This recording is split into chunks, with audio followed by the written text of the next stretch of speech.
монетизациядан ең аз неше табуға болады? Монетизациядан ең аз деген әңгіме жоқ. Bex Free Fire каналы. Бұл жерде монетизациядан ең көп ең аз табу деген ондай әңгіме жоқ, шынын айтқанда. Монетизацияға тауып жатқан адамдар осы жерге жазыңыздаршы. Монетизация қосқанға дейін қандай болып жүрдіңіздер? Монетизация қосқаннан кейінгі әсерлеріңіз қандай? Мысалға, сіздер байып кеттіңіздер ма, немесе ақша көп түсті ма, ожидание реальность болды ма, соны жазыңыздаршы қазір. Басқалар да оқысын. Монетизация қосқанға дейін барлығының жаңағыдай мотивациясы ұрып жүреді енді. Қанша адам жазды, білем ғой.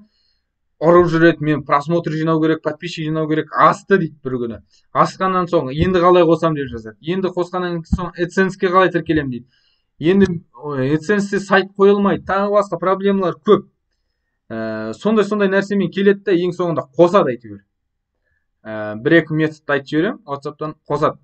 Осы жерде айтып кетейін, монетизация қосу үшін 18 жастан асу керексіздер. Егер 18-ге толмаған болсаңыздар, Gmail почталарыңыздағы AdSense аккаунттарыңыздағы данныйыңызды 18-ден асқан жас етіп қою керек. Мысалға, қазір 2020 ма, 2001, 2002 деген сияқты қою керек.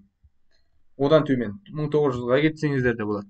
Соны қою арқылы монетизация қосылады. Енді ол жерде просмотрға мен қанша ақша түсетінін, қанша просмотрға қанша тиын түсіп жатқанын, мен нақты сандарын цифр ретінде, цифрды жақсы көрсеңіздер, мен оны өзімнің Telegram каналыма салып қойдым.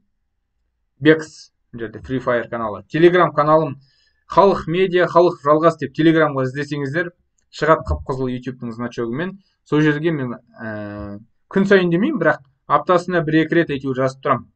YouTube-қа қатысты тақырыптар. Чисто YouTube-қа қатысты.